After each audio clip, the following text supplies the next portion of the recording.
পার্শ্ববর্তী দেশ থেকে তাদেরকে অস্ত্র দেওয়া হচ্ছে, টাকা দিয়ে যোগান দেওয়া হচ্ছে এবং দীর্ঘদিন ধরে তাদের এই পরিকল্পনা বক্তব্য দিয়েছে এটাকে ভারতের যেন একটা রাষ্ট্র হিসেবে বা অঙ্গরাজ্য হিসেবে যেন নিয়ে যাওয়া হয়। সে বিষয়ে আপনারা কি ধরনের পদক্ষেপ নিচ্ছেন? আর সেখানে একটা ঘটনা ঘটেছে, 3 জন নিহত হয়েছে, আইন শৃঙ্খলা বাহিনীর সদস্য আহত হয়েছে। এই বিষয়ে আপনাদের পরিকল্পনাটাকে যদি বলেন। এই পরিকল্পনা আপনার ভাই যে প্রশ্নটা করলেন, আবার আপনার প্রশ্নটা একটুখানি বলেন, ওনারা তো শুনে নেই।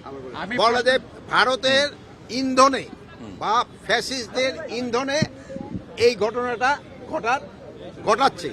তা আমরা এটা যেন ঘটাতে না পারে এই জন্য আমরা আমাদের সর্বাত্মক ব্যবস্থা নিচ্ছি এবং আমাদের যে উপদেষ্টা মানে প্রদীপ ভাই আমাদের পার্বত্য চট্টগ্রামের যে উপদেষ্টা, উনি ওই জায়গায় আছেন, উনি এই জিনিসটাও দেখতেছেন।